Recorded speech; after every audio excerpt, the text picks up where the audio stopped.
Okay, it is 6:30, or close to it. This is the Finance, Legal, and Audit Committee meeting for January 21st.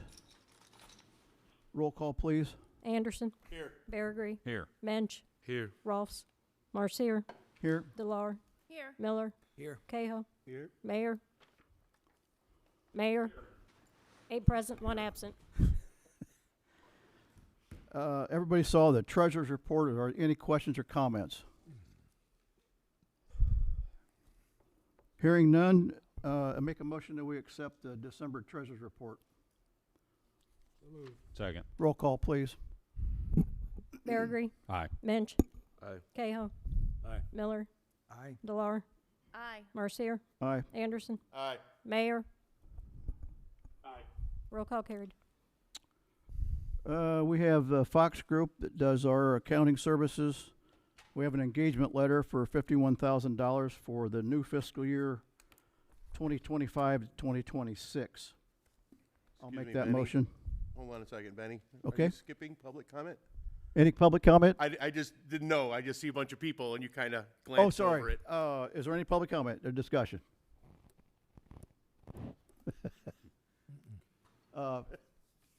Not yet. You're up next, John. I didn't want to leave anybody out if that was part of it. So No. All right, so no discussion about Fox Group, new fiscal year. Roll call, please. I need a I'll say motion. make a motion. Second. Roll call. Miller. Aye. Delar. Aye. Marcier. Aye. Cahill. Aye. Mensch. Aye. Berrigree. Aye. Anderson. aye. Mayor. Aye. Roll call carried. Next up is the Watsa Renewal Group update discussion of topics on the repair and the possible options for the transition of property from the city to the Watsa Renewal Group. John, go ahead. Please state your name for the record. John Whitman Brito. Okay. Good evening. Our group, Watsa Community Renewal, would like to thank the mayor and the members of the city council for the opportunity to speak this evening. Firstly, we'd like to announce that we have just launched a website, watsecacommunityrenewal.org, that explains who we are. It also answers many questions that people have about our efforts. Please check it out. That's watsecacommunityrenewal.org. We've also launched a Facebook page for Watseka Community Renewal, in addition to the Stephen Brothers Opera House Facebook page. On January 11th, we hosted our first event, which was sold out at the Rolf House. This response was overwhelmingly positive, and we were thrilled to be able to speak directly to and learn more about our supporters. People came not just from Watseka, but from across Iroquois County. Also attending were historic preservation advocates and architects from Landmarks, Illinois, the Kankakee County Historic Preservation Committee, and the Frank Lloyd Wright House in Kankakee. They all spoke positively of the effect that preserving history can have through a building, of the effect that preserving history through a building can have on a community and an economy. With this event, we began public efforts to raise private funds to help save the Opera House. As such, our group is offering a donation to the city of Watseka to help offset costs. We want you to know that we are a true partner in this effort. Beyond this initial event, we have applied for 2 smaller grants and are awaiting notification. In researching additional larger grants, it is evident that collaboration with the city leads to a greater chance for success. We are also beginning the process of applying for other important grants in 2025. In speaking with area residents who attended, we found that people are concerned about negative trends in population, quality of life, economic opportunity, and other social ills, of which we are all too aware. When I was growing up here, I never would have imagined that we'd be confronting issues like we do in this town today. People are ready for a new vision for Watseka, and they see this building, which for so many years was at the heart of life in Watseka, as an important symbol. If it can be restored and returned to use, it could be an important path toward renewal. It could impress the 7,000 people who drive through Watseka each day, the business people considering relocating to or increasing investment in the town or in the county. It could influence possible future residents who visit and wonder what this town has to offer. A restored historic building that is alive with performance, dining experiences, family events, and pop-up shops, and that is easily accessible to the community, makes for a powerful statement about how this community cares about its history, its present, and its future. But as the saying goes, a vision without action is just a hallucination. We hope that you can see through our efforts the last 6 months, we are offering vision combined with action for the benefit of Watsika. A question that is before your group, before our group and the City Council, is whether it's better for us to lease or to own the building. Our view is that it makes more sense to lease, with the city retaining ownership. First of all, we've been listening to the public's comments and their concerns. We are listening when people say that they don't want tax money going into a building that the city would just give away. By the city retaining ownership, our group would be working toward turning this building into $1 million asset for the people of Watsika. As a nonprofit, we would all be committed to doing this work without benefit to ourselves. Secondly, like many things in life, it comes down to money. Our goal is to maximize the funding for this project that comes from sources from outside of the area. We want it to be a net benefit and an investment in the community. To that end, we need major grant funding to come from sources from outside of Iroquois County. Based on our own grant research, as well as the advice of organizations like Landmarks Illinois, there is much more outside funding available for municipalities than there is for 501c3 nonprofits. By working together, we would be able to apply for grants available only to municipalities, as well as grants only available to nonprofits. Beyond this, there are matching grants available to both, but the match requirement is often much more favorable to the municipality than it is for the 501c3. For example, the state of Illinois maintains a program called Rebuild Downtowns and Main Streets, which in 2024 provided $37 million in grants. I have a list of those grants with me, of the winners. There were 19 in total. 3 were for nonprofits, and the other 16 went to municipalities. The goal of the program is, quote, to revitalize commercial corridors and downtown areas throughout the state and accelerate local economic recovery initiatives. The program, quote, provides grants for construction, repair, and modernization of public infrastructure and amenities to boost jobs, improve quality of life, and stimulate economic activity for communities that have experienced disinvestment.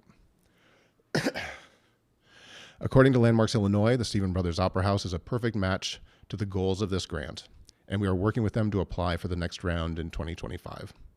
The grant is very competitive. Grant applications that are successful are the ones that show that the whole community, the municipality, the nonprofit, local businesses, and the local population are all rowing in the same direction and working together.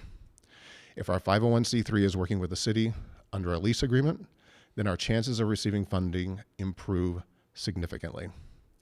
If successful, we could knock out in one fell swoop much of the funding that the project would need for completion. If we do this alone, without the city, the match requirement for nonprofits is 50%. If we are working with the city, the match is just 25%. By working together, we can better leverage money we raise locally. Another issue before you is whether to put the building up for sale.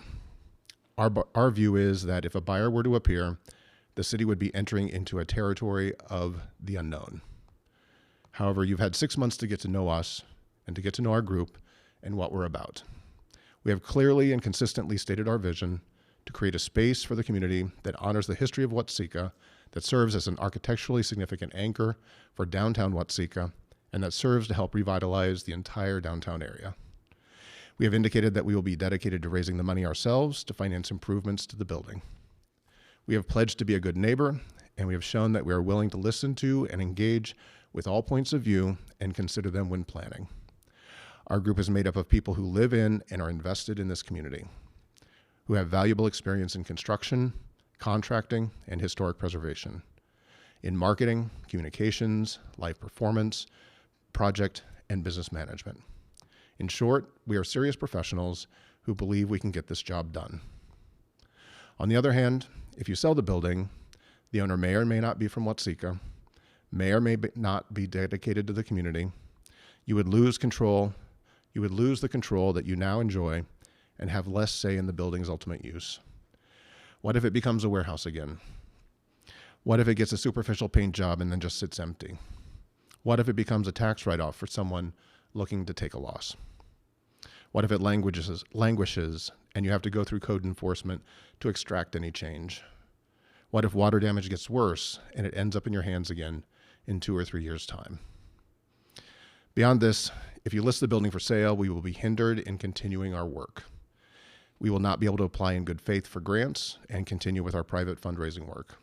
We can't apply for grants for a building that the city is actively looking to sell. We have been honest, consistent, and transparent with you about who we are, what we offer, and what we can do with the building. We are from the community, we are listening to the community, and we are dedicated to the community.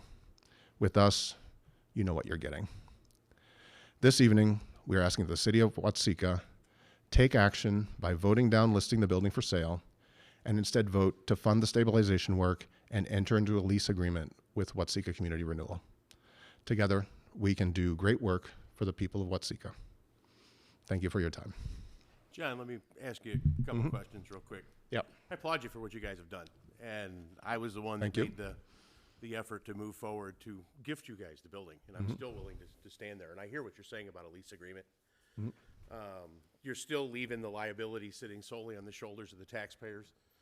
If something were to happen to that building, it's going to still sit on the taxpayers. I mean, we're responsible for everything that happens in that building. Just hold on a second. Let me finish this out. If what you're asking for us to enter in any kind of an agreement like this, I guess what I would be looking for then is come to us with proof that our residents are willing to give you guys that option. Circulate a petition.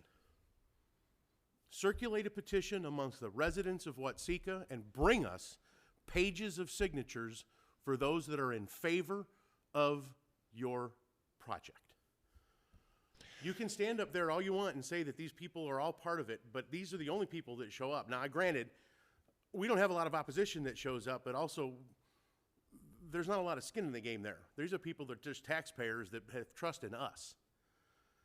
If you, with that entire laundry list of people that you say are all in support of this, can go out and bring us a page, 5 pages, if you can bring us a list of residents, we've got a lot of taxpayers in this city of Watsika, and can show us that these are people that support you, I think that at least from my standpoint, because the only groups, the only voices that I hear that are in favor of this that I hear are from here. When I'm on the street, when I'm shopping, when I'm at wherever, I'm hearing people that are in support of tearing it down. Yet I'm the one that says that, look, we'll gift the building to them. So I'm just against taxpayer dollars paying for things. I think we've come to the point where we've spent enough. And by us leasing this building to you, we also know that based on your frequently asked questions on your own webpage, you want the city to still invest hundreds of thousands of dollars into replacing that roof so you can move forward on your project before anything can be done. Those are taxpayer dollars. So you come to us with a petition that's signed by City of Watsika residents. I'm not talking about anybody else. I'm talking about as if you were running for office. You need to go to the people that are voters here and show us that these are people that are in support of your project. And maybe it will fall on at least a more vocal group. So, I mean, I don't think I'm asking for a lot. You claim, and I'm not saying that you don't, but I also follow your Facebook page, and I don't see a whole heck of a lot of people that list on you as followers. I'm one of them. And I know a bunch of people that follow that don't technically have the same belief that this should continue on and spend taxpayer dollars, but I pay attention. I follow what's going on. But if you want this group to actually look at this, show us that this is the support that you have from the community so we can invest their taxpayer dollars in this project. I don't think I'm asking for a lot. I'll make a comment next. Sure. We represent the people of the city of Watsika. All of us have our own wards. All 9 of us up here represent the people of Watsika. I've not heard any negative towards this group or towards this project.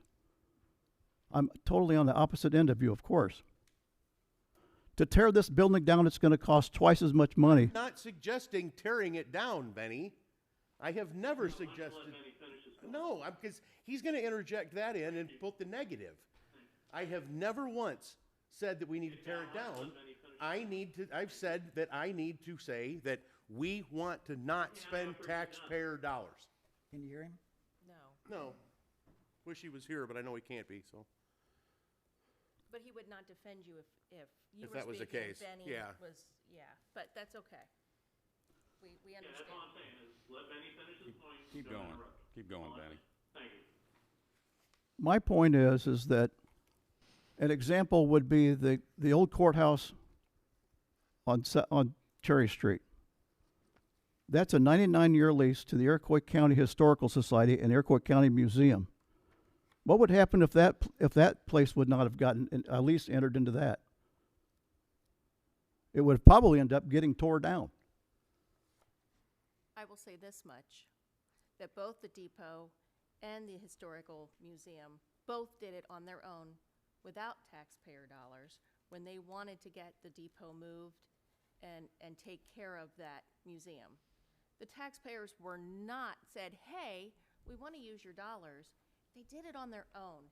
And if that were the case, then I would applaud this group and say, I appreciate your merits, and I think it's a great, it's a great idea, but that isn't the case here.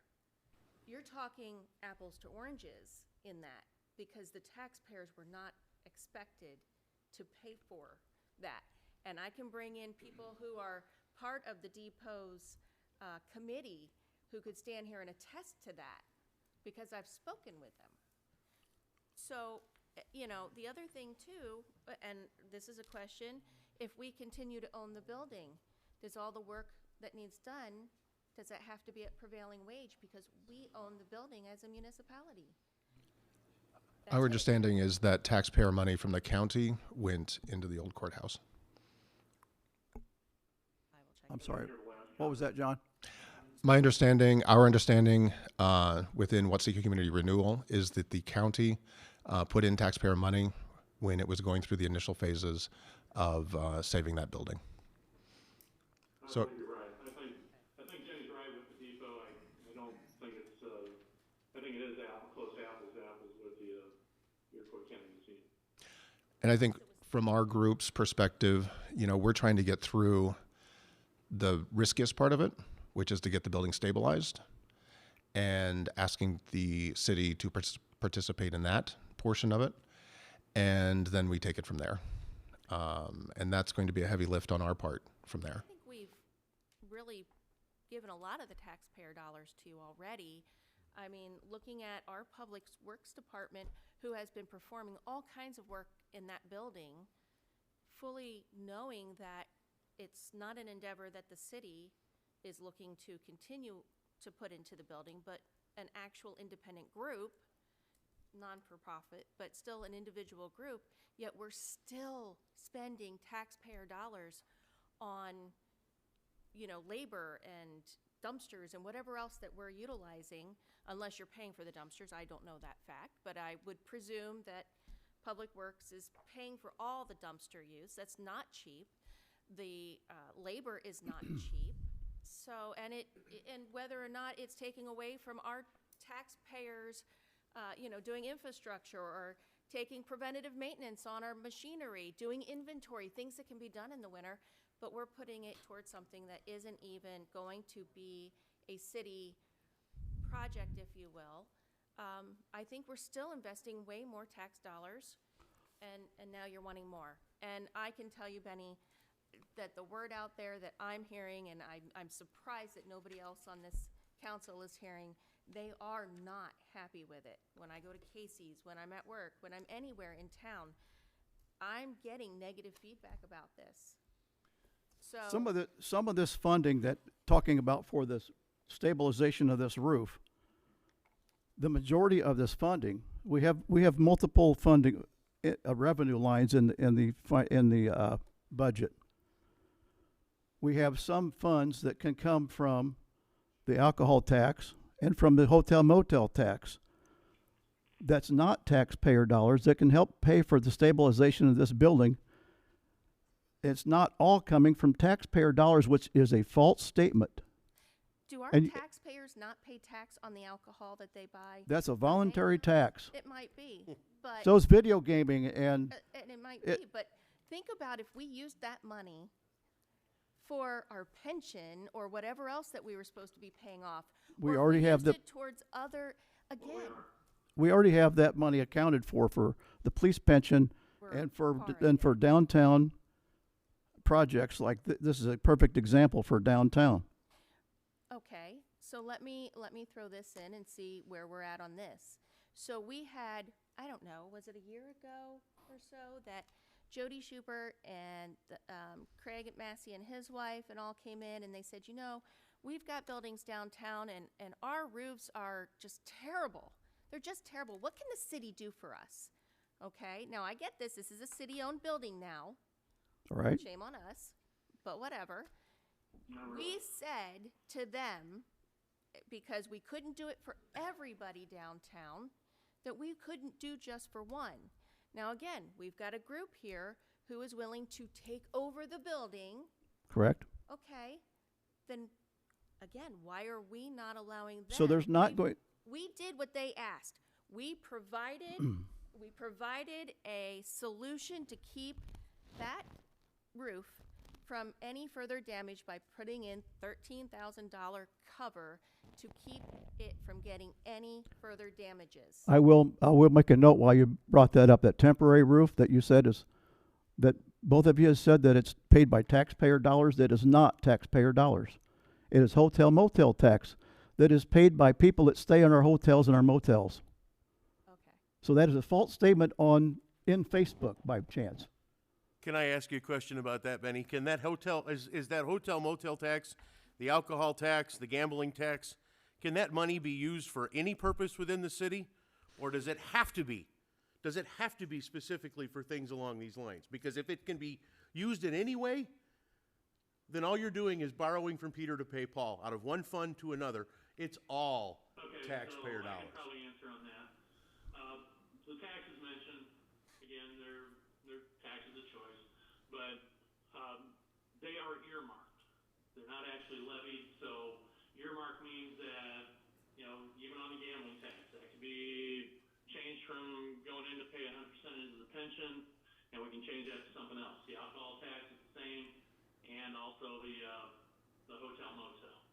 So, yeah, that can be it. I guess I'm looking at, and of course you guys know I do research, and between three books, Strong Towns, Boom Towns, and Building a Vibrant Community, I brought in letters from various communities, Lockport, Kankakee, went over and did the visit over at Chatsworth, a smaller town, then to Paxton, talked with their people, similar sized towns that they all tend to indicate that once some of these buildings get done, it tends to do a little bit more towards the economic development. I just don't know if I agree with not doing anything to improve our downtown or try to bring in new businesses. I guess I can't agree with you, Scott and Jenny, on that. But I guess the thing that I'm looking at is, and I'm going to go to the Jody Schuler thing and the Massey thing, and that was part of my inspiration with the alcohol tax. And I don't know if you remember when I brought in Eric Reeder, the guy from over in Aledo that was talking about that. There's a business stabilization grant that maybe we could help out anywhere from 15 to 30%. Haven't gotten that far. But I think that if the city is not willing to show that it's willing to invest in itself, why should anybody want to come to town and invest in our downtown? Well, you say this money can be earmarked for anything and it can go wherever it needs to. Maybe we should have considered that when our pension is as far behind as it is and some of these other things that we need to do. Hey, Jenny, I'm sorry to interrupt, and I know well, go ahead and say your point. No, it's fine. I mean, it's just that these other, here's the thing. We've already spent $35,000 of taxpayers' money on a wall. On a wall. And, I mean, come on. When So you're does it saying, stop? okay, we're back to that wall now. And I'm not, look. Are you we're saying getting that off the track. I think that wall and that park initiated some activity downtown. Do you disagree with that? Do you agree with that or disagree with that? I would agree to disagree, because from my understanding, it has caused some loitering there and all, but, you know, the business that it would have been good for. There's a lot of facade grants that happened, and look how much money that Sonia with the silo invested in her wall. That's her money. Her money, exactly. We just And spent some facade taxpayer grant, but look at the rest of downtown between You Second really Street and think Fifth Street. 35 We quibbled. Hold on. The- We quibbled over a few $1,000s. Jenny, let's lower the volume, Jenny. Thank you. We quibbled over a few $1,000s on a salary for somebody who protects our city, but we could spend $35,000 on a wall. Now, this is neither here nor there on that. We're getting way off topic, but Sure is. I guess what I am saying is we have spent our taxpayer dollars in frivolous ways on things that should never have been at the cost that they are. We nitpick the things that are important, but then we give away for everything else that is somebody's pet project. And I think that at this point, we've had a lot of taxpayers who say that I have personally seen, heard firsthand, that they do not want to contribute another dollar. And we are continuing to do so. Towards every what? day. Towards the And there's building. When we a have reason why. somebody, when we have a group that is willing to incur the cost for their project. So the city should have no investment in. We have invested enough. I don't know. Okay. You know what? There's 8 people up here that vote. And that's what we're up here to do. And we all decide by the majority of a vote where money goes. Correct? Yeah. We you're all right. yay and we nay. Oh, Absolutely. absolutely. So if there's the blame, it's all up here. At least some of the members. I agree that some fine. of the members are to blame, not all of us. Well, this is we represent There you people. go. Understood.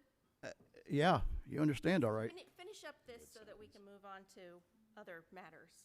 Let's get this finished. It doesn't matter how much we discuss it. No You vote. all have your own opinions. I don't know what I'm voting on. But please note that your constituents and those who will be voting in this next election Yep. are listening very much so. They sure are. And there are many people in this group who are not voters of our area. I can't agree with you, Jenny, on not doing anything to improve the downtown business district or try to do economic growth. I I just can't go. agree, down economic that road. growth. I agree with the We economic will growth. find out with the election We how the need election goes. economic growth, and one thing is the city needs to reinvest in itself. Otherwise, who else would want to invest in our city? And I've talked to you about with Mr. Schuler and Matthew coming in. This is what the inspiration is. This is after the election. I can talk to you, but I don't want you to. You made another statement that was kind of inaccurate. The gaming money, that's 100% going to the police pension. Okay. Half of the money from the alcohol tax goes to the police pension. And I guess when you start talking taxpayer dollars and spending, I brought before, and you've said in the past, oh, we got to treat it like a business. I brought projections by the police pension board and brought in a bonding opportunity. You didn't jump on that at all, and over the course of the life of that bond, which we would be in, we would have locked into our highest contribution somewhere around $700,000, and that was when the rates were good. And by doing nothing, which we didn't do anything, all of a sudden it's going to about 2034, 2033, something like that. You're going to start going into 700,000, 800,000, into $1 million annual contributions. When you never jumped on that at all, and that was going to be a savings of close to $1,300,000 when I first brought it in. Clearly, I wasn't the only one. Yeah. Hold on. No, go ahead. I thought you were finished. And then the other one is 970 when I brought it in the second time. You didn't jump on that, and I let you try to, I give you projections so we can run it like a business, and all of a sudden, now there's. So there's the arguments about not reinvesting in the city. You like singling me out, You Mayor? left with the false facade on the savings thing, but go ahead. You like to single me out on this, but I believe that the other council members. You brought it up. What I'm saying, though, is at that time, I was not the only one who was not voting for what you wanted. There are the other ones on this council who also did not Okay. want that The to motion happen. was never even made. This is, So it this was is, we are, quietly flew we are, below the radar. Yeah. we are off the subject and this is my Yes. meeting. The one thing I do want to say, if I may, I do applaud the small business owners who have come into this town, who are flourishing, who have done good in our community, and are not expecting the taxpayers to keep them going. They're doing a very, very good job. I do appreciate all that you have done with your business. I can't say enough about that. So, But I think this particular project, we are talking about an extensive amount of money. If it were, a couple we're $1,000 talking about a more, roof repair and then this group is taking it from there.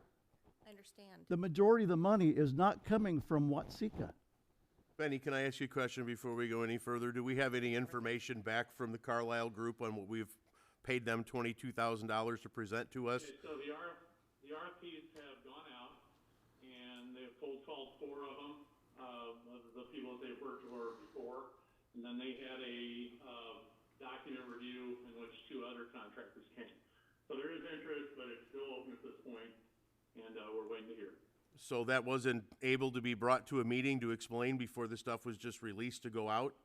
I thought that this was been presented to the. Say on an email when I made a inquiry. All I know is we've not discussed one word of this at sitting amongst our group here. This is the first that I'm actually getting some words as to what we're getting for our $22,000. Last I heard is we were going to be 90 days out.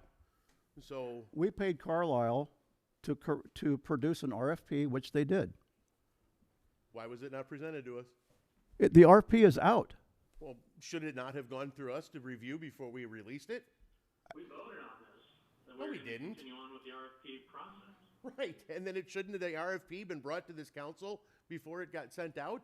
And all of us know how to look at an RFP and determine that it's correct or not. At least to keep us informed on what the steps are.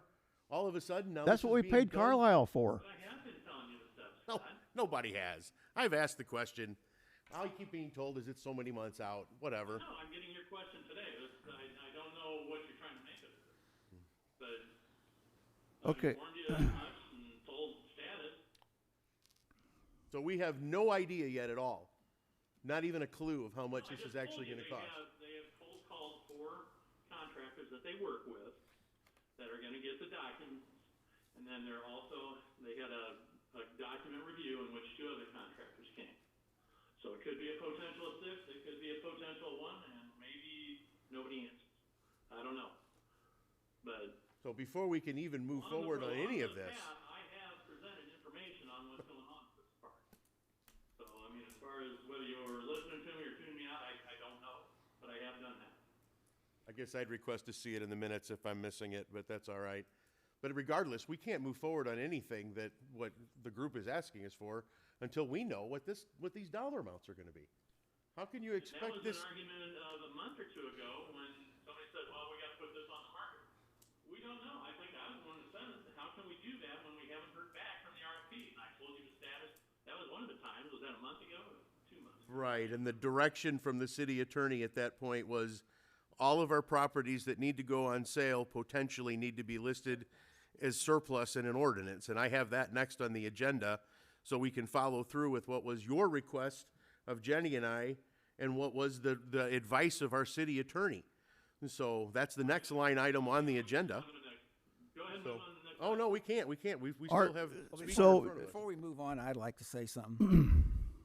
There was a lot of work put in to getting prices of demoing the building and stabilizing the building. Stabilizing was including the roof, doing some stuff around the outside there, tuck pointing and fixing the windows up, not replacing them or anything like that.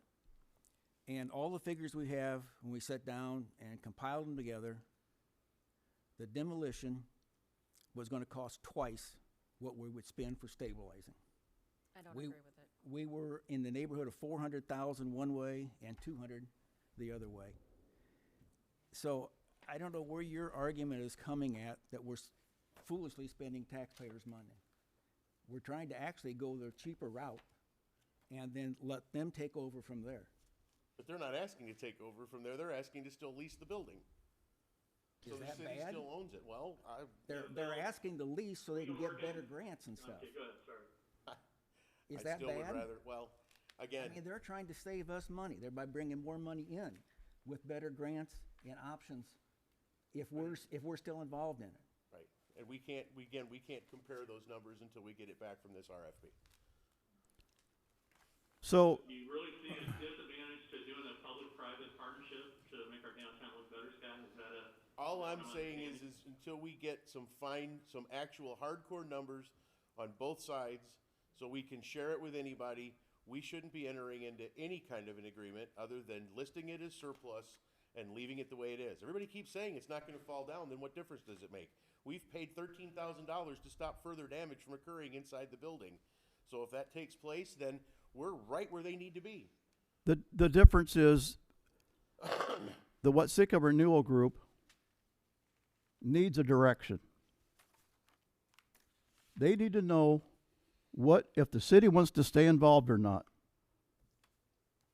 Because if the city's not involved, it greatly affects funding for this group and for that project. And does it We're not talking also about affect the fact millions that of it's- dollars affected if the city's not involved in the project. If the city still owns the building, does all of the work have to be performed at prevailing wage? I don't know. I think we need to know that answer. Because if that answer, that's gonna spike the costs way up here. So the trade-off may be for them to own the building and save prevailing wage. You can't answer that question, so how can we make a decision based on He that just uncertainty? he just did all the research on grant money and how to get grants. It greatly depends on whether the city's involved, a municipality's involved with the process or not, and if they As own the of right now, property we're or not not. anywhere. We're still involved regardless because we own the building. So they can move forward with what they're planning on doing because we still own the building. I think we need to give them a direction with the lease. Follow what they're doing now. They're doing a great job with what they're doing now. They've raised money. They've got a group. They've got all of this I don't stuff. know if we can actually enter into deciding if it's a lease or whatever tonight. I don't foresee a problem because it's worked with the old courthouse. And we have heard that, taxpayer dollars were used in that endeavor. So, Benny, that's your meeting, I guess. Do you wanna do a straw poll on what people are thinking as far as lease or conveyance? I'd like to take a vote on it, but I guess you're saying it's not gonna matter, or we shouldn't take a vote. I'm not saying it's not gonna matter.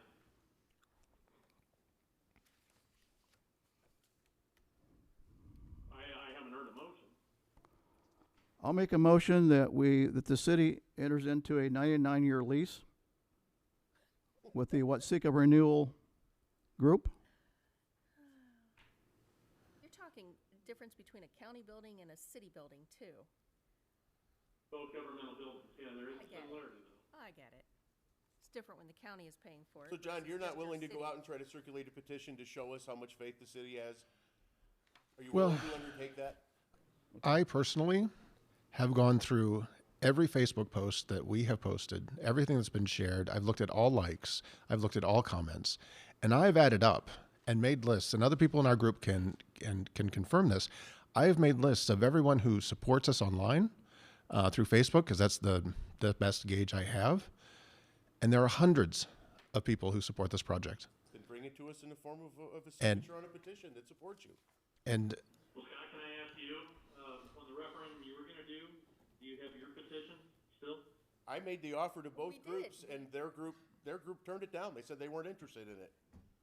So, and I can't go through with that. It's not mine. So all right, let's, It was yours. You're the one that suggested. I made the suggestion and I left it open, and I presented it to them, and I presented it to others, and whatever way, I can't tell you. But if they're the ones that are looking for the taxpayer dollars, I think they're the ones that should present the city and the taxpayers with, this is how much support we actually have. Okay, and I'm gonna make my last statement question, but Scott, I guess I'm not tracking you. You brought up about a referendum on this That was your doing, and you said you were willing to do it. No, I You're said I saying was you willing to talked make the about suggestion. renewal group? I said I was willing to make the suggestion, and that's exactly what I did. And if nobody else picked up on it, You were gonna do it. no, That might be something you can track down in a minute too. no. Well, you know, here's the thing that I have a question about, and one would wonder. Now, I'm not saying that we have or not. I'm just saying one person would wonder, or many should, that, you know, when we talked about the demolition and how much it was going to cost, it's amazing how it grew significantly. And it's the silly little things that Lee Excavating told us on, let me see here, 6/26 of 2023. Now, I get it. Some time had passed, but I can't imagine that it would cost $22,000 more to backfill and seed the property. You know, these are the things that I'm looking at going, did somebody ask them to pad this so that it would look to be the same amount as what it would cost to Call 'em fix and the ask 'em. building up? Call them and ask them. Well, I said I didn't. I am not accusing Are you anyone. calling- What I'm saying is someone should wonder. Jenny, Are you calling I'm somebody a asking liar? why somebody should wonder. you made with the You're calling somebody a liar? group, and I was up with the planning committee, and you said about the 7,000 that we needed for the estimate on the historical district, according to compared to the 22,000. Well, it just so happened that the 7,000 was written, what, 3 months before or something? No, it was written after, Here, where we got that other billing. I mean, I still disagree with Scott. I think that put a blemish on our business practices. We should pay our financial obligations, and I think we should go back and re-vote on that. But it was done 3 months prior, and then you accused the rest of the purchasing committee of padding a document, and that's not right. And I guess I'd ask, are you big enough to go back on your website, retract that, and say that you were wrong? well, I think there's a lot of things that are done inappropriately by Okay. some members of the council. Because delivering I will. Oh no. is not right. Well, Okay, this is we'll my take meeting. a look at. Misleading the public. Let's Hello? finish this up so we can finish. I'm gonna up the talk rest. louder. This is my meeting. Oh, I'm gonna please. rescind the 99-year lease, and we're gonna table this discussion until next week. Okay? I'm gonna talk louder than everybody else. Okay? Agree. That's what we're gonna do. So are we just gonna repeat everything next week? I hope not.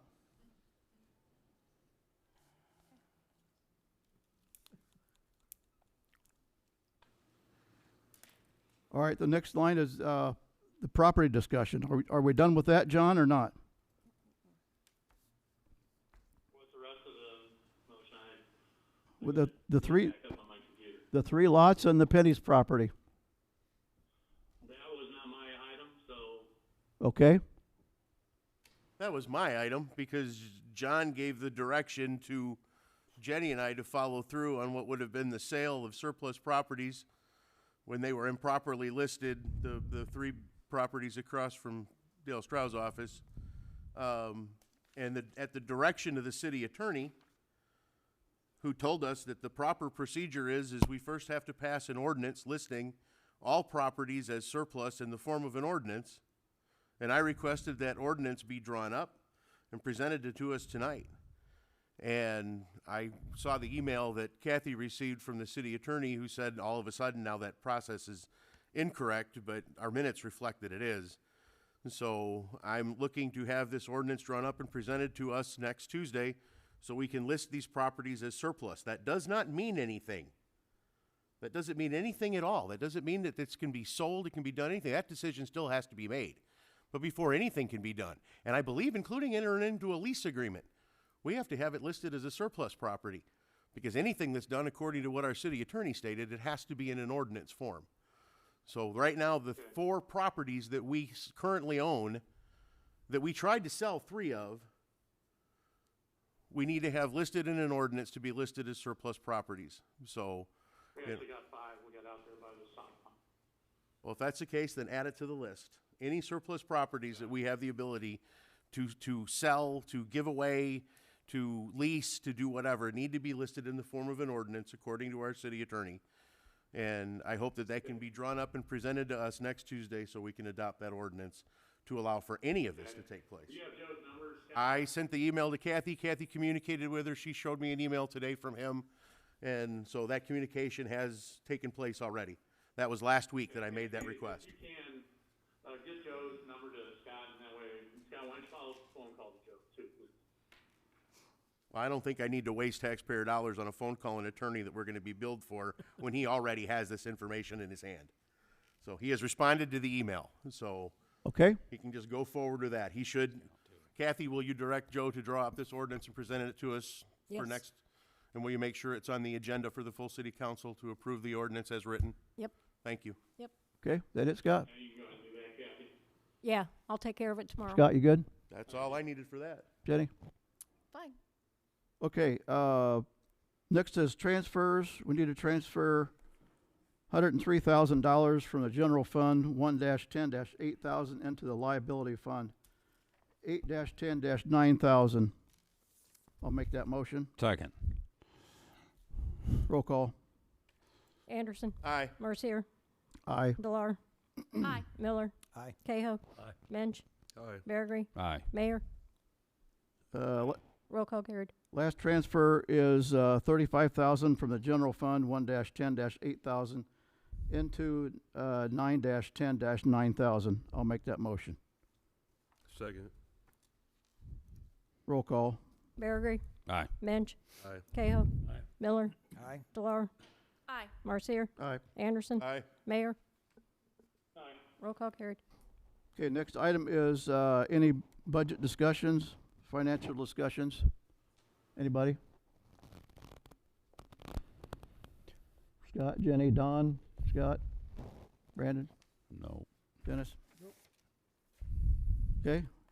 Any other? Yes. Okay. Okay. So since this is our legal meeting, I would like to bring up a couple things that have been noticed for a significantly long time. And I want to bring it forth in front of the committee. So last week, we had a specially called city council meeting that started at 5:30 and adjourned according to our minutes at 6:15. Okay? I noted that during this meeting and all, that Mayor Allhands made mention of, let me know when the purchasing meeting is finished at adjourning at 6:15. But then I got the purchasing committee meeting minutes. And amazingly, it shows that Mayor Allhands opened the meeting at 6. And that Alderman Cahill made a motion to adjourn at 6:22, and Alderman Beargree seconded. Roll call carried 4-0. That meeting did not occur at 6 o'clock.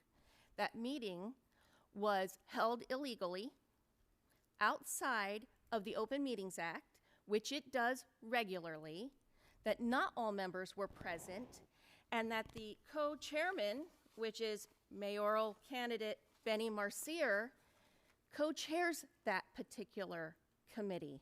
Who was That's- not present? It's not the matter of presence.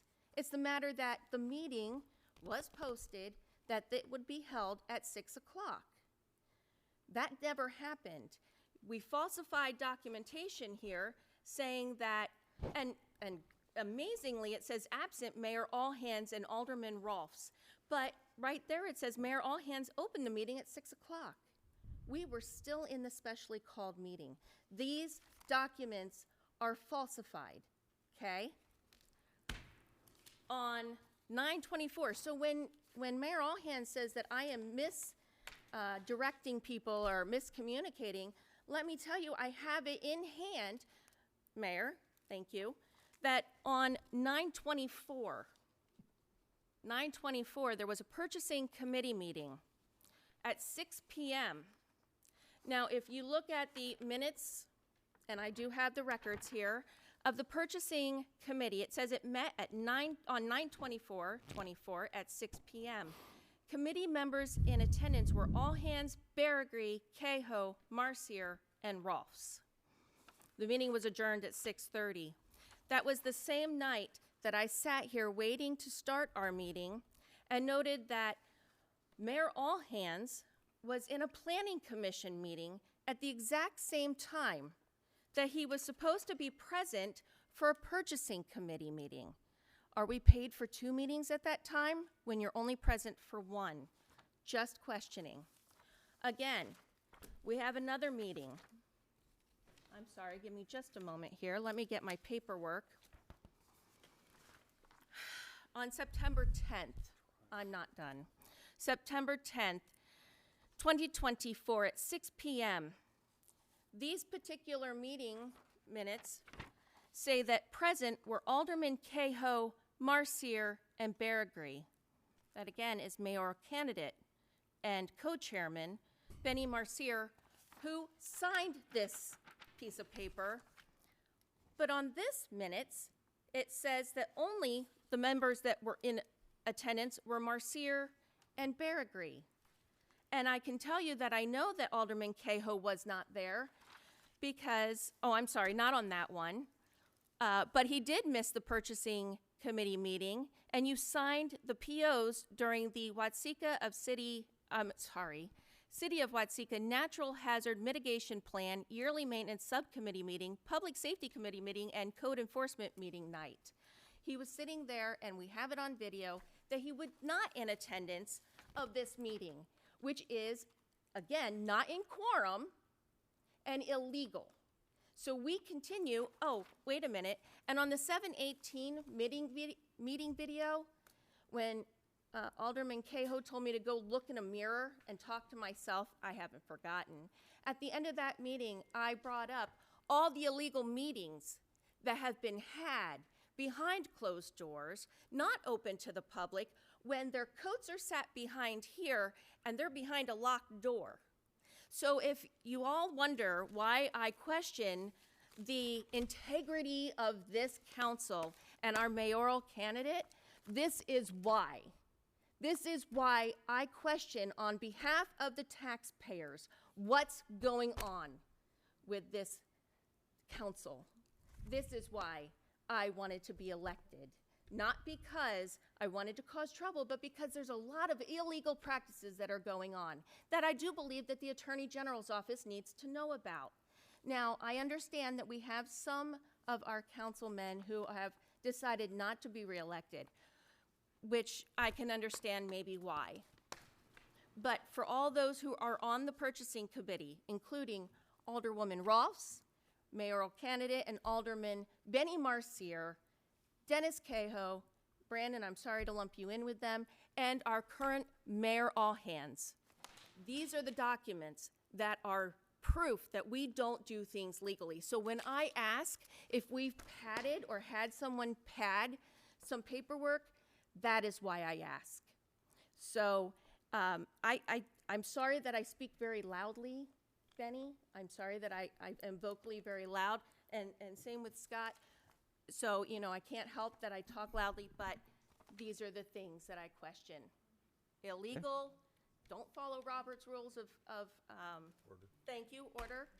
And this is where we're at. This is why. So I just wanted to make sure that it was noted in an open meeting that these things are occurring in front of all of our taxpayers' noses.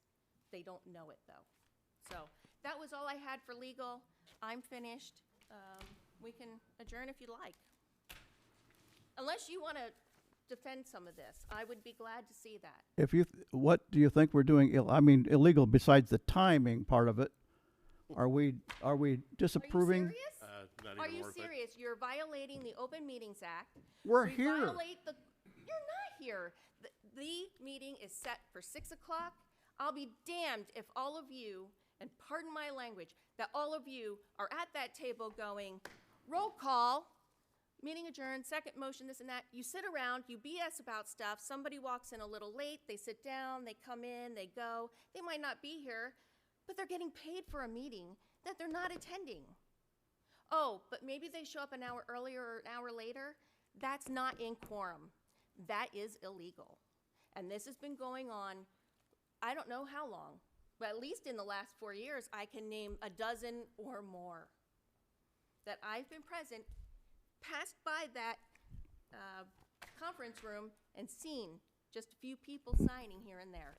So Maybe you should file an order with the state then. I intend to. I Okay. intend to. That's probably what you should do. And people have had to walk in late into a regular committee meeting. So I don't know how much weight that has. Regardless, it's illegal. I mean, especially without a quorum. All right. Any meeting that doesn't have a quorum should not be made a meeting. It should be. Then you should turn that in to the state then for a complaint. Okay, so File a complaint with the state. on that meeting, you know it's 3, correct? And it may be, but We gotta have 3 signatures on the POs. understood, it's not happening at that meeting. It's not happening at the correct time with the correct people in the meeting, and it's not being held properly. And I hold no one responsible except for the purchasing committee. Okay, is that it? Okay, that's all I have. Thank you. Anything else? Call for meeting adjourned. All in favor? Aye. Ready? I'll call the January 21st Public Works Wastewater meeting to order. Kathy, if you would, please. Barry. Here. Mensch. Here. Cahill. Here. Miller. Here. Delar. Here. Mercier. Here. Rolfs. Anderson. Here. Mayor. John, Mayor. Hello. he lost I us. got my thing muted. Here. Okay, 8 present, 1 absent. Any public comment? Okay, Public Works report. Lauren? Evening, council. A few updates on the water side. Peerless Midwest installed the VFDs and they are operational. The test wells, I'm currently working with, what is it, Morale firm to get an appraisal for the property. I feel that we need to move forward with purchasing that land that we have a test well, since we're moving forward with the large well to do further testing on this. I hate to invest another $150,000, and currently we have an agreement with that land to do the test well. I feel that we're moving past that, so I'm trying to get an appraisal to move forward with purchasing that land before we drill the larger well. I hate to break our land agreement and have a $200,000 invested in land that we can't purchase. So I will try to get that as soon as possible, but at this point it'll probably be next month. But in the meantime, the permit for the larger well has been completed and is being sent out to the IEPA. Well 6, we're still waiting to tear down the building. I need to check with NICOR, see where they are with disconnecting the gas service there. Our distribution system, no real movement on meter reading due to time of year. Water main valve exercising is pretty much completed. We've repaired 4 valves within the system. Still looking at certain areas where I'd like to install new valves to help with isolating smaller areas as we experience water main breaks. Probably a hot topic is the lead service line inventory. You know, as you guys are aware, we've received $80,000 worth of grant funds. So far, we've used about $20,000 between GIS work, surveys, inspections, engineering. Trying to pick that back up in the last month or so due to our lead service line or lead sampling requirements. The IEPA has upped our lead sampling to 40 samples every 6 months within the community. These samples are pretty difficult to get residents to participate in because they have to fill a bottle, fill out a piece of paper, leave it out for us to pick up. Unfortunately, it's very time consuming because a lot of residents forget to do this time and time. So we're trying to get that reduced, but unfortunately, we have to do a year's worth of sampling before we can get that reduced. But in the meantime, we need to identify and correct. We've had survey responses stating that they had lead services. So we're trying to get in these houses to identify whether they're lead or not. We had 4 that responded that they had lead service. We've been able to inspect 3 of the 4 to find out they are not lead services. So inaccurate responses on the surveys. We are probably going to be doing another round of surveys just to try to get a response from the public. We have to investigate and identify every service in the community at some point. I know it's invasive having to come into people's homes to check their water lines. This is an IEPA, this is an EPA requirement. Can you also clarify that's no cost to the consumer? No. I'm seeing stuff online that is, the and city's I trying to did make them pay for respond to new them lines. on Facebook. If we identify a lead service line, even going into the house, the EPA has put that on the water company, the municipal's back to replace that at no cost to the resident. So I wanted that's- that clarified because that, So once we identify, if we end up finding that we have 200 lead service lines, we'll apply for some other grants to help with some of that cost. This current grant we can't use, I found out we can't use for the replacement. But I'm hoping we find a small amount and we could just replace this in-house on our side. Unfortunately, going to the resident's home, we would have to hire a licensed plumber since that is not our property. But we would be able to excavate, trench everything in, and then we would have to hire a licensed plumber to run that portion of the service line. So we could still keep the cost low for, you know, the residents. Obviously, it's no cost to them, but it's tax dollars. So we would do everything in-house to, everything possible that we could to keep costs low. Have But, you you know, located any yet? Have you actually identified what would be a property that has a lead line? we have none through this investigation. Since my time with Watsika, I have excavated one service line that was leaking. It was on 4th Street, and we replaced it at that time. Once we identified it was lead, that's why we crossed the entire road. Once we found that it was lead, we replaced the whole thing. Well, wouldn't it be based on the timing of when specific areas were built? If you have one in that area, wouldn't it be safe to assume, unless it's already been replaced, that you probably would have others in a little cluster at least around the property that you've identified? So it's unfortunately there's not a lot. We can't get a lot of records on age of homes, so it's difficult. We got a lot of spotty built, time periods where homes were built here. But that one lead service that we found that was on our side, when we excavated all the way to the curb stop, it had transitioned to copper after that. So, At what year, do you know offhand, what year did municipalities stop using lead line? it No. varies, but yeah, I mean, it's Somewhere in the 70s? That's Somewhere what I in was the assuming. 70s. yeah. Okay, So the EPA is using the 1986 as kind of a cutoff. okay. So anything Anything built Pre-nine- after 86, you're pretty much 100% guaranteed that it won't Yeah, fly. so that's one. If we can identify the home was constructed after 1986, it's an easy one to assume Sure. that it's going to be galvanized plastic or copper. But I'm sure there's that's still, where the mistake is coming. People are confusing galvanized with lead. well, the one of them was, yes. So just it's trying to educate the public, trying to get them to work with us. We know it's not great. I want to point out that any city employee is going to have some sort of city marked uniform on. They're going to be in a marked city truck.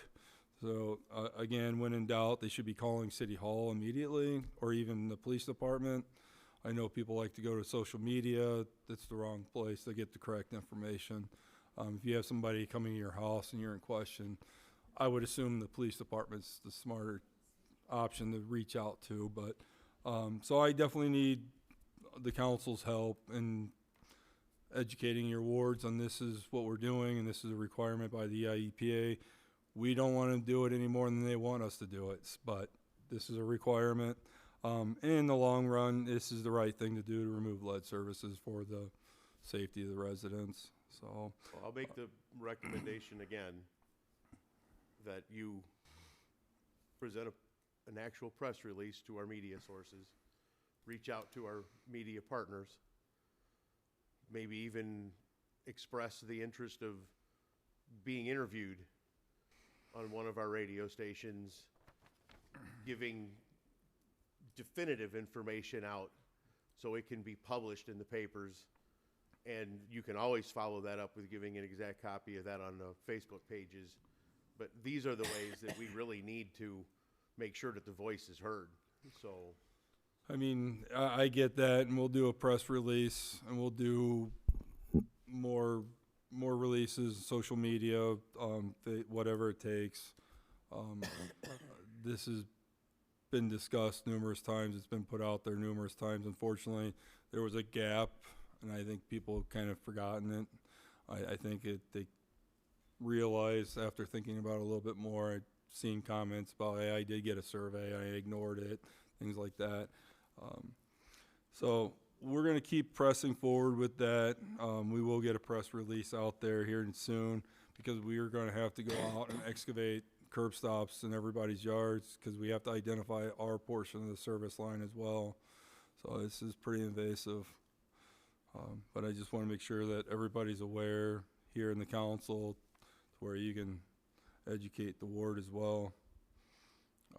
And if you guys have any questions or concerns, or if residents are concerning any issues with our staff at their houses, you know, please let me know immediately so we can get things resolved. If they'd prefer a different method of communication, whatever, if you get, you know, feedback is what I need. So Lauren, we do have that number for like the boil orders, yeah, the call reach, you know.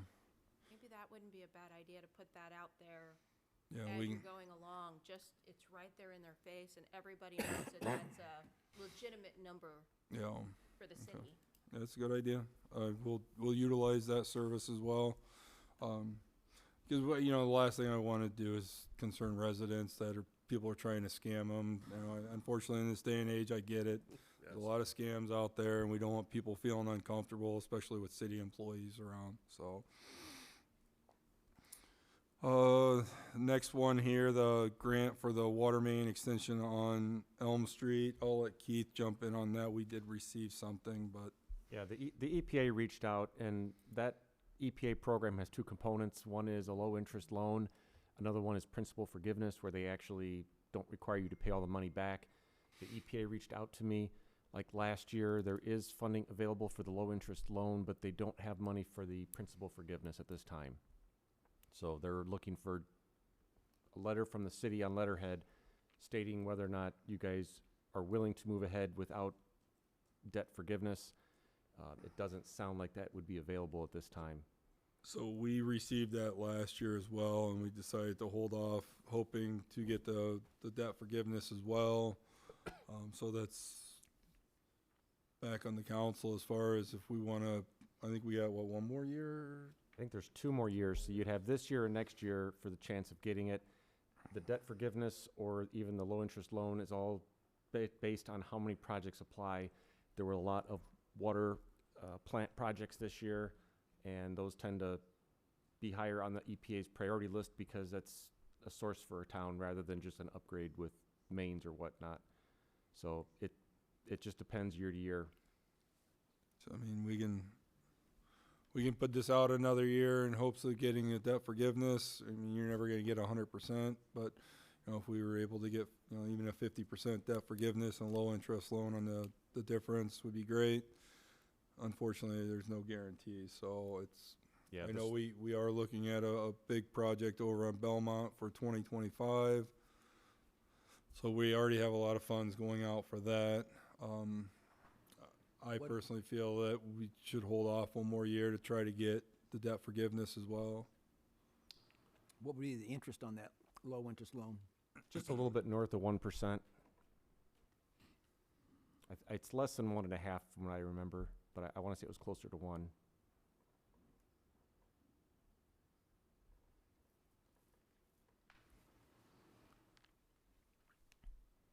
Do you remember what that project cost was, Keith, off the top of your head? I want to say all in is about 1.8 million.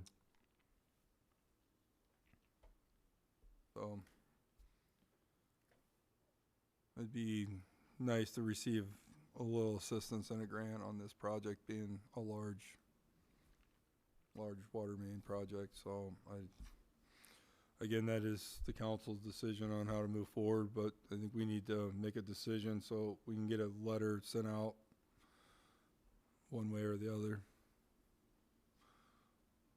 Do we want to table this till next week and put it on the agenda? Then Table it. okay.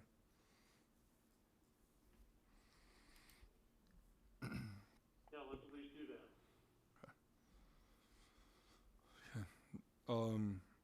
We within the last month we had. This, Oh, go ahead. Can I just ask a question? I mean, and it's rhetorical.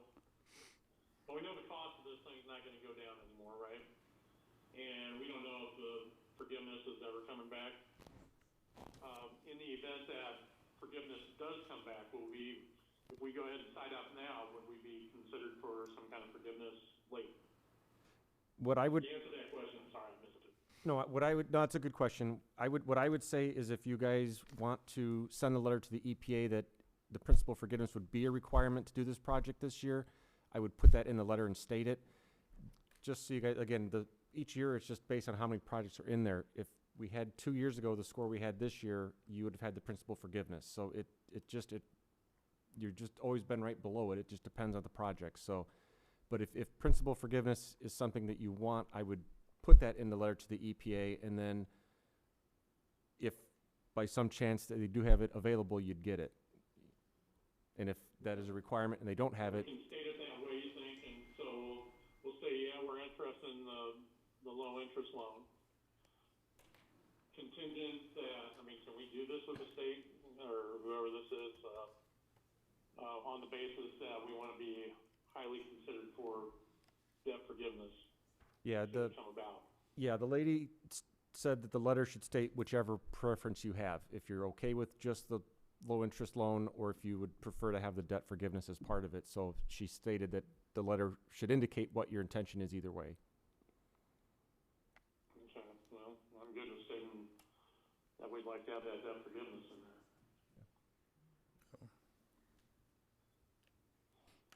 So, I don't know what anybody else thinks.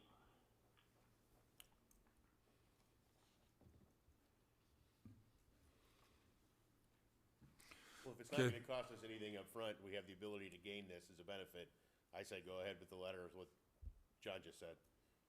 It doesn't bind us into anything, correct? It doesn't bind us into the project regardless at our own expense if the debt forgiveness is not approved. The debt, yeah, it would be worded that you'd have to get the debt forgiveness. And to be honest, if something catastrophic were to happen and the EPA said we have the loan and the debt forgiveness, you're not obligated to spend it until you sign the contracts with them. So there's always, So we're not bound into anything, but if we don't send the letter out, we don't get it, period. correct. Then we need Right, to move right. forward in that It's a direction. much needed project and the prices aren't gonna go down.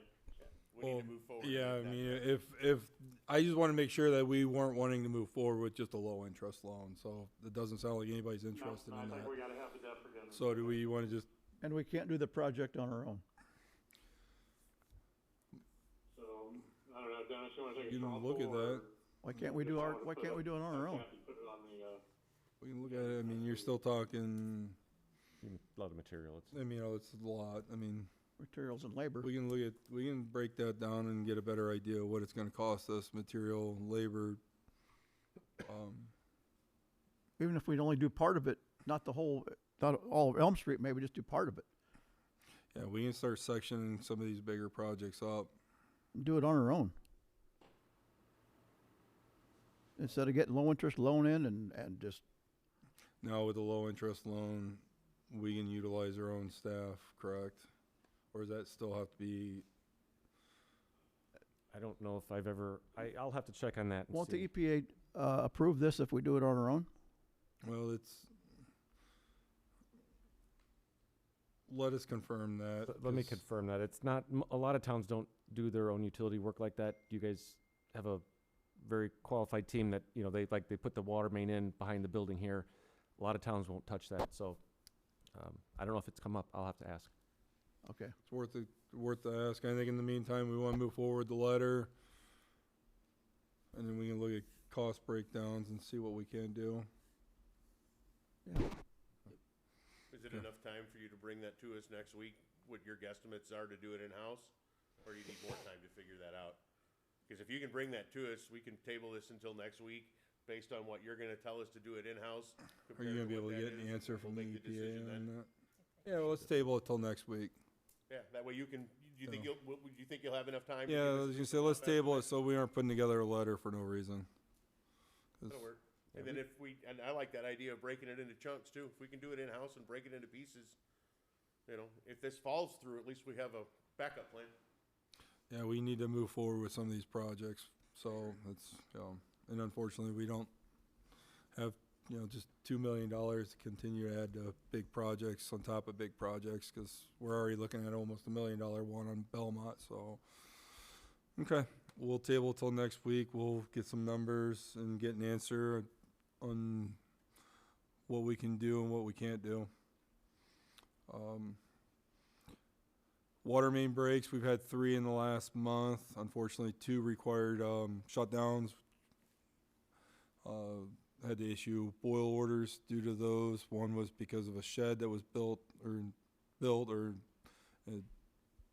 put on an easement. It wasn't like a permanent structure, but a big shed. So due to safety factors, I decided to shut the main down to make the repairs. The other one was a large 8-inch main with a large hole in the middle of the road. So it was cold conditions and we couldn't keep up with the water. So I made the decision to get things repaired in a timely fashion, to get things opened back up, to shut that one down. I think you guys are all aware we try at all costs to avoid shutting water off.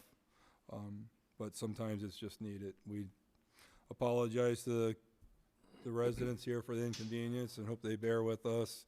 We don't want to be out there when it's 10 degrees doing that, but sometimes it's the fastest route. So source water protection plan, that was actually recently sent out, so that was not updated. The water main projects on Belmont and 6th. Keith and I have reviewed the 50% design. We've got a couple small adjustments on that.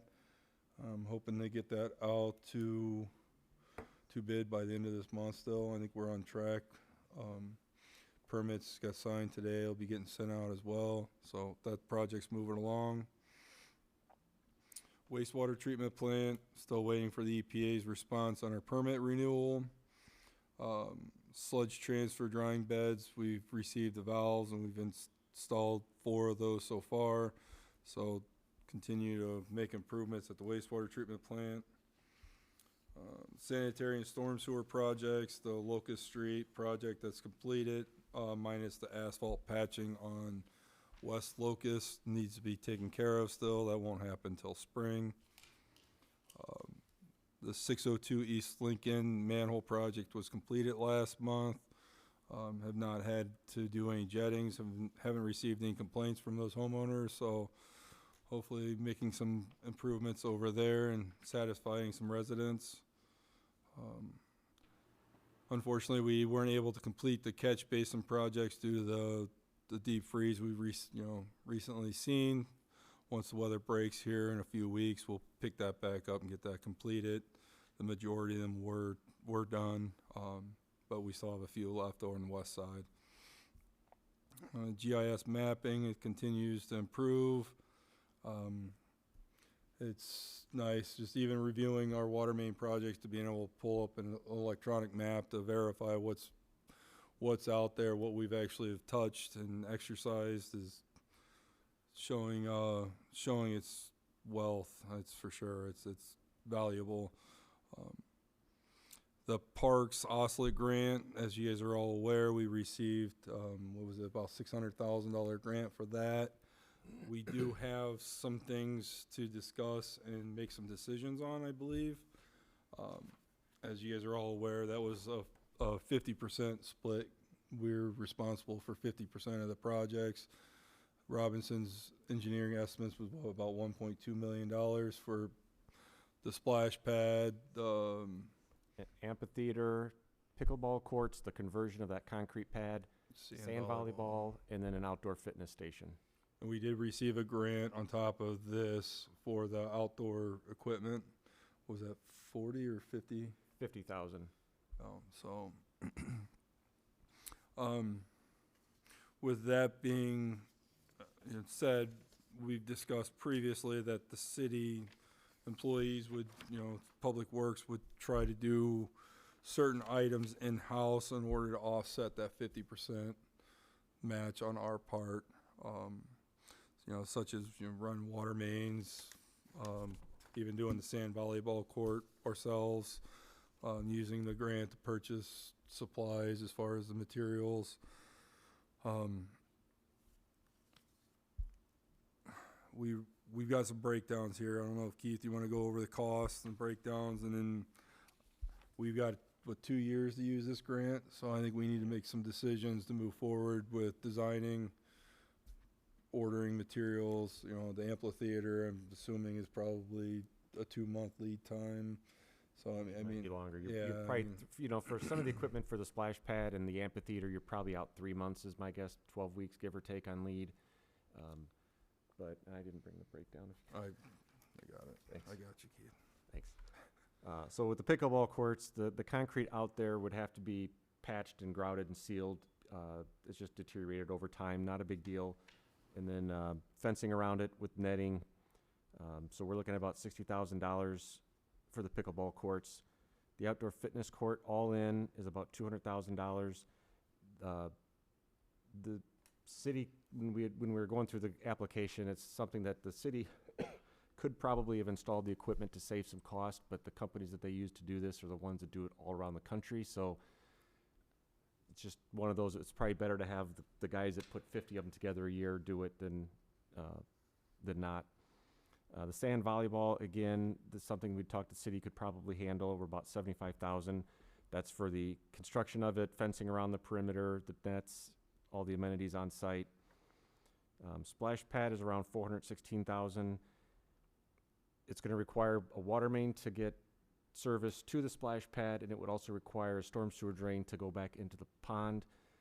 The splash pad is small enough that they don't recommend a recirculating system for them because it's a lot more cost and a lot more maintenance for anything under about 200 gallons a minute, and this is less than that.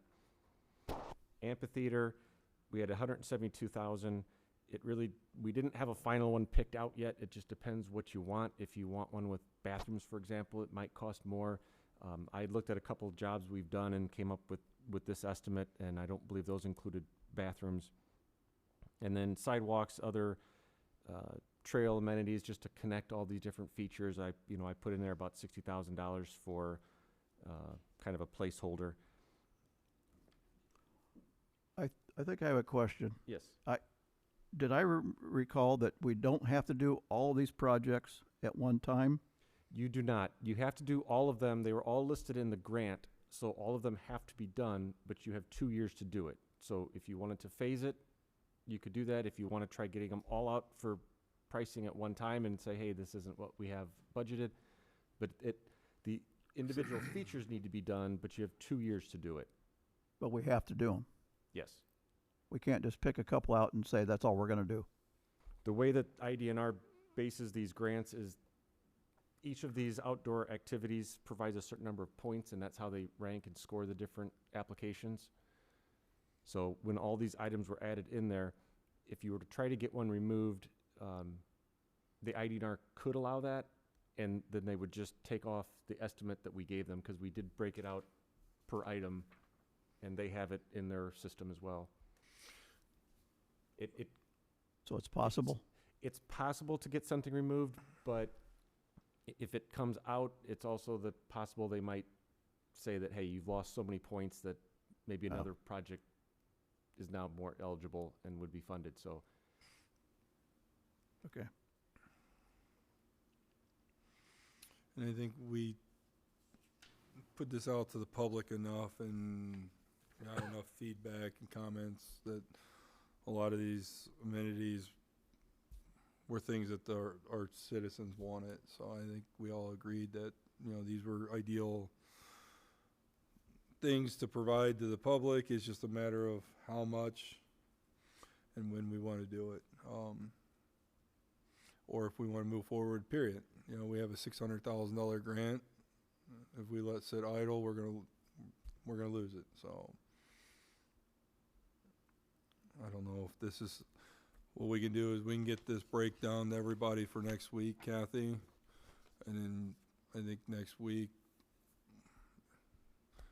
I can send this to you tomorrow. If you can print this out, get it to everybody. Start thinking about what we want to do this year. I think these are huge boosters to the town. I think everybody, I've heard so many people request a splash pad. It's insane. I mean, Splash pad's all I've heard about. Yeah, I that's all mean- that they're talking I mean, the about. sand volleyball, I've heard a lot of people say, you know, then they can get tournaments going. You see a lot of people go to other towns for sand volleyball. I feel things like that even the school might utilize. I think we have some really nice parks, and I want to, you know, keep seeing people continue to use them, come back to them. So we'll get these cost breakdowns to everybody tomorrow and open this discussion up next week and see if we can't decide on how we want to move forward and what we want to move forward with. Sound fair?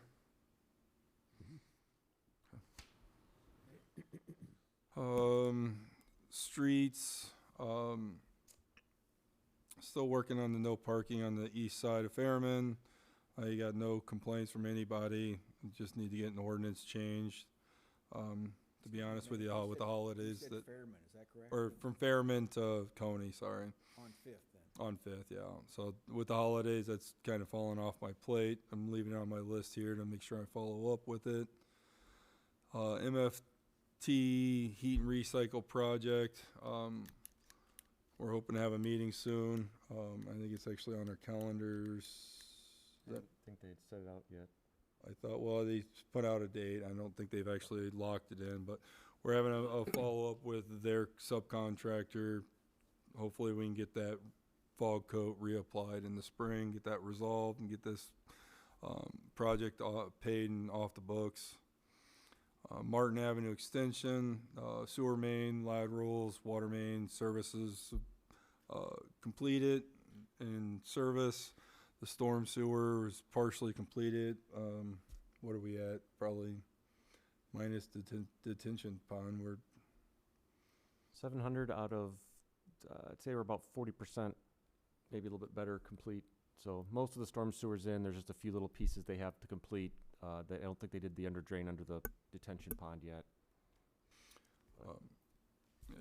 due to the weather, obviously that's on hold. They're not going to be doing groundwork until things warm back up. They were hoping with the fair weather we were having that they were going to get on it, but it froze down and it's too late in the year. So hopefully we'll see that pick back up early March.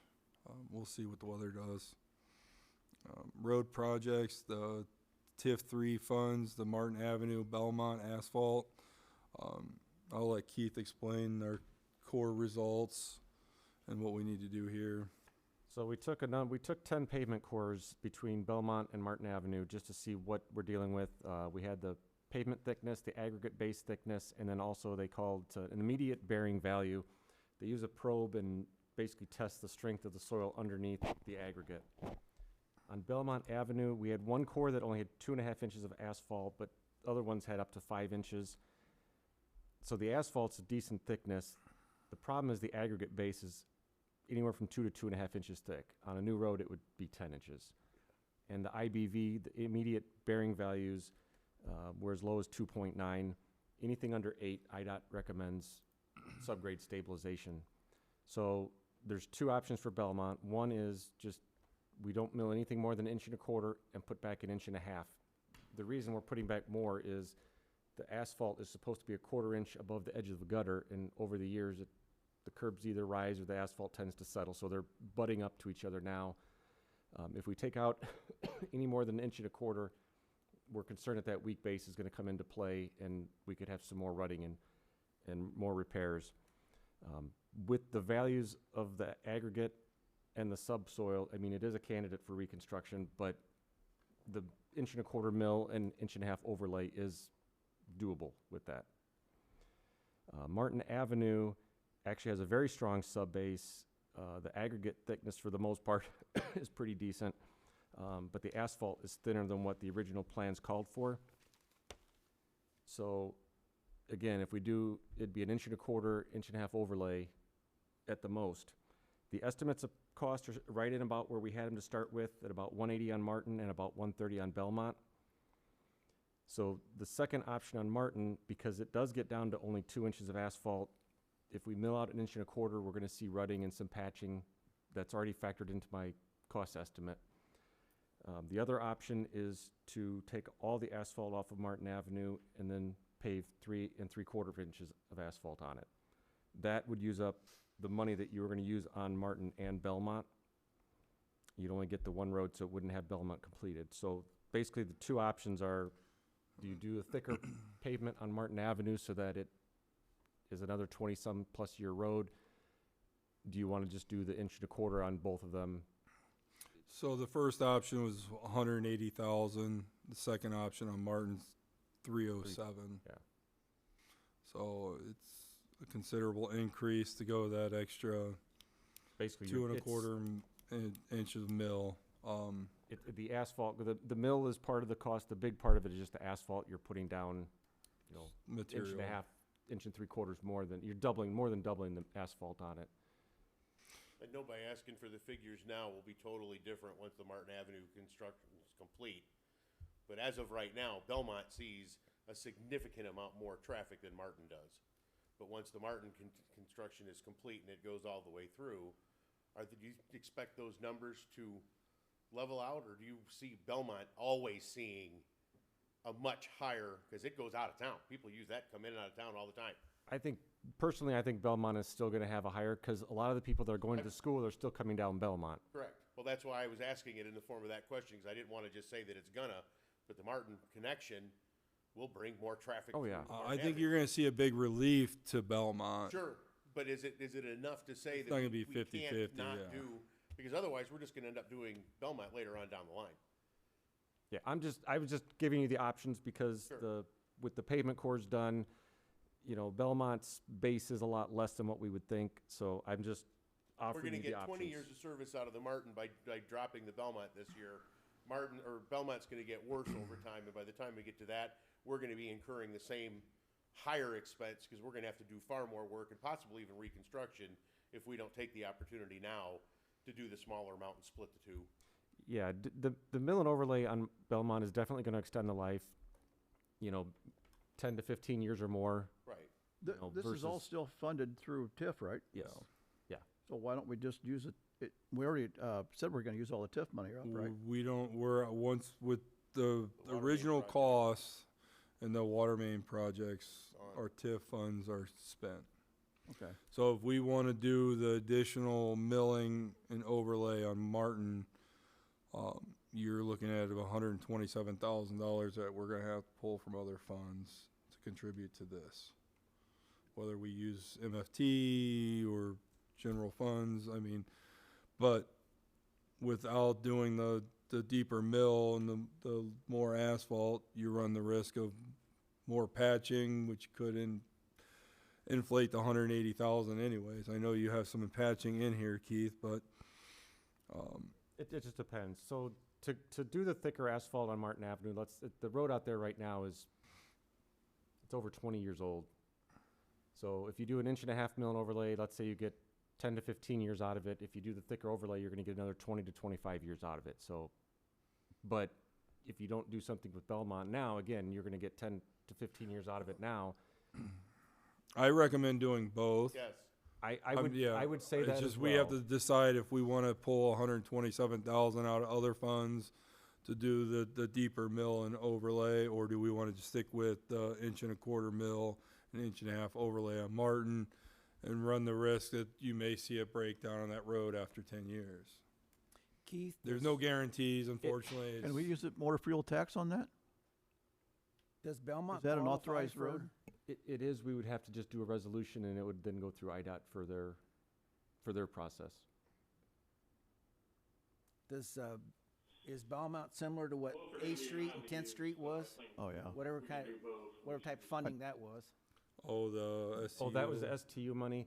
That money, those funds, when you identify a project, it's usually 2 to 3 years out before it gets done.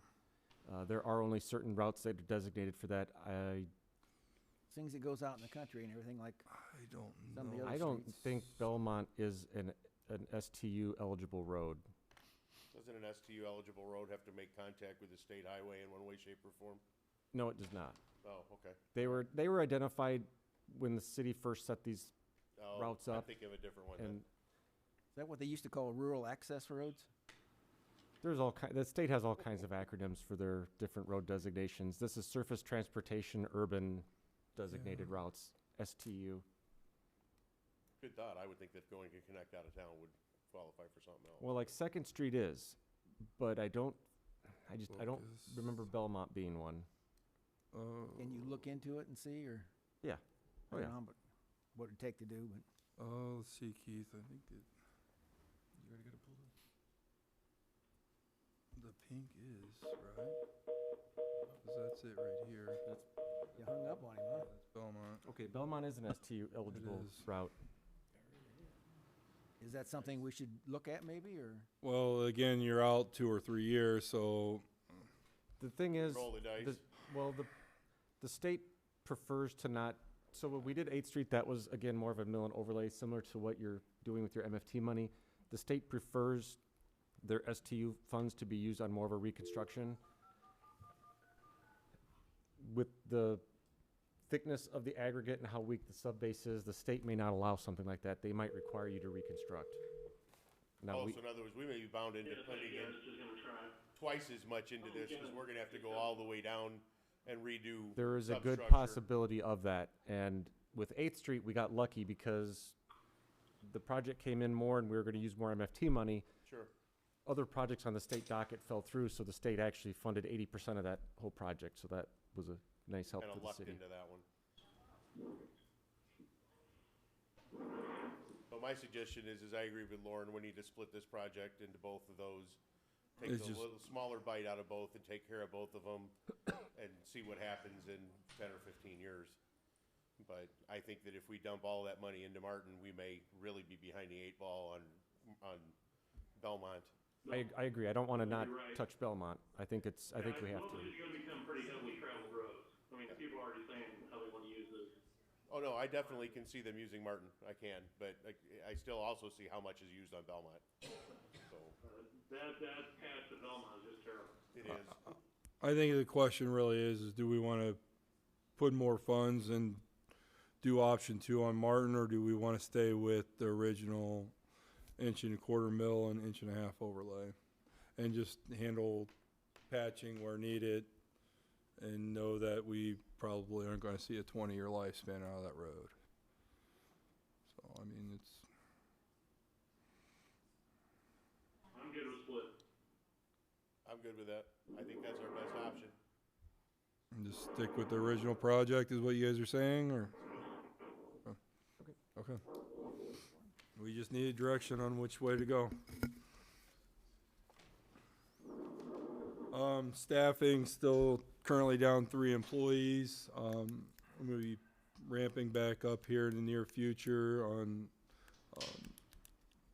advertising. I know there's some changes needing to be made on advertising. So hopefully we'll see some new staffing here in the near future before summer hits, to help with some of these big projects we're hoping to bring in-house. Miscellaneous items here, the Santa house, hot topic, but, someone brought up a really good idea to me. Why don't we repurpose that to, a concession stand at the pool? It's not a permanent structure. We already own it. If it lasts 2 or 3 years, great. It doesn't cost us anything. I wanted to reach out to the individual that's already doing the concession stand across the way on the other side of the park and offer it to them or anybody. I don't feel that we need to charge. I think we could just open the concession stand closer to the pool to try to utilize that, keep the kids closer to the pool when they're there. I just know. Concrete slab there from the The concrete slab is still there, so the worst, you know, Public Works may have to run a conduit and electrical over there to power up the building. Yep. Small dollars, small project. There might already be a pull. Yeah. I thought Yeah, that Santa house was in such movable, bad I mean, shape that we couldn't That's do what they're anything fine with for it. the flooding, I would think. I thought that Santa house was in such It, bad shape. it definitely needs shingles. It needs shingles. It needs some work, but it's not housing a Santa. It's not a Christmas thing. It's going to be a basic concession stand, so we can strip it down to. I'm just throwing the idea out there that I wanted to get it out of my way. It's sitting at wastewater plant. We either need to sell it, repurpose it, or something. But we've been talking for the last couple of years about concession stands, and we've actually entertained the idea about maybe purchasing a building for a concession stand. We have a building. We could fix it up if it makes it a few years. It's something to do with it. It beats buying another Yoder building. So I don't know if the council's interested in trying to have the concession stand closer to the pool or not, but I don't want to move it and have a big debate over it, so I figure the council can make that decision. If we want to move forward with selling it, repurposing it, I just need a direction with that as well. I'd like to see us move it out there and use it for a concession stand. Fix it up how you can and get a couple years out of it. It sounds good to me. Everybody on board with that then? Yeah. Do we need a, I'm good. okay. Simple enough. Appreciate that. Tree trimming, it'll pick back up when weather breaks. Then the last item on my list is under equipment is the 3-ton replacement. I was able to get 5 quotes, ranging from 189,000 to 226,000 minus the extended warranty for that one. I have not had time to go put my eyes on trucks. Talking with Ron Equipment that upfits these trucks with the dump truck, the dump box, plows, things like that we've used in the past. It seemed like they were leaning more toward the Peterbilt due to the 20,000 pound front axle. It's a heavier duty truck. They felt it was a superior truck over the Freightliner and Western Star, which were $189,000 and $206,000. The Kenworth came in at $210,000, but unfortunately, if you read the top, they do not guarantee that price. So that truck could come in 6 months from now, and there's an inflation hit, and they could go up $10,000, and it's out of our control. So that turns me away from Kenworth. In itself, they can't guarantee a price when you order a vehicle. You know, let's face it, if the price goes down, the dealer's not going to give us that discount. They're going to pocket it. So I don't like that sales pitch there. So I'm leaning away from Kenworth myself.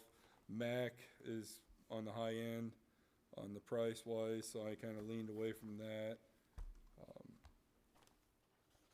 I do want to go up to Kankakee and look at a Peterbilt in person.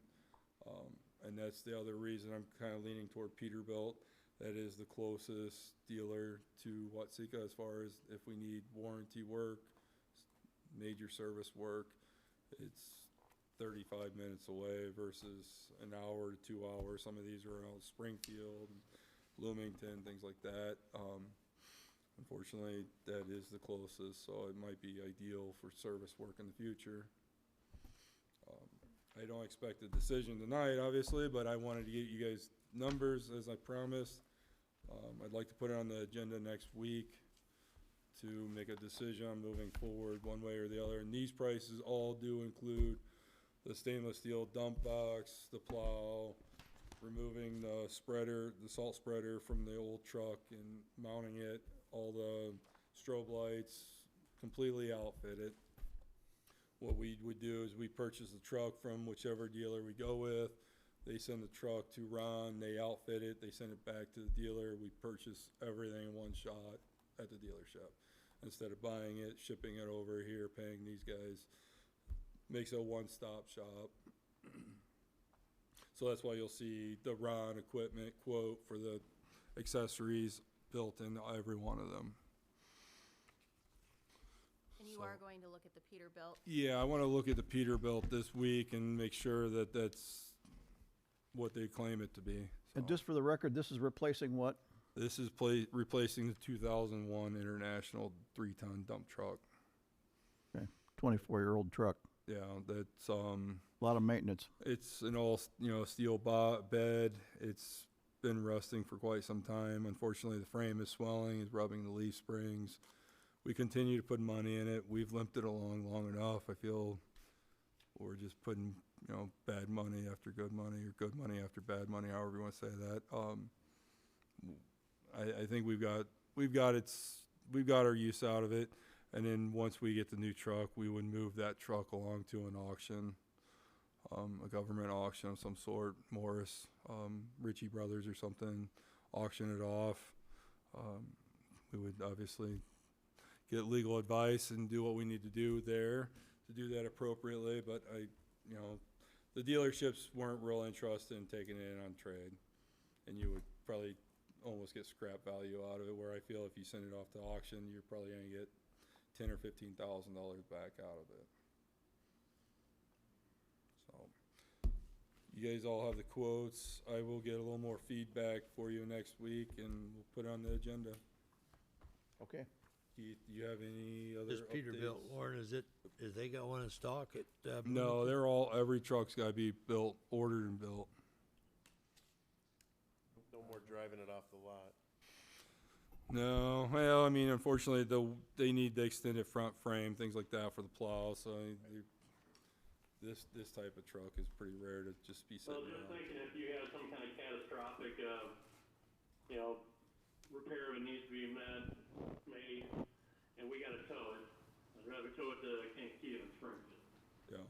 Yeah, and that's the idea, is looking at something closer. So I know it's about $15,000, $20,000 more than the lowest bidder. $25,000. Mixing up my costs. It's about $25,000 more than the lowest, which was the Freightliner. But I think Freightliners, you get what you pay for. You're getting the bottom of the rung.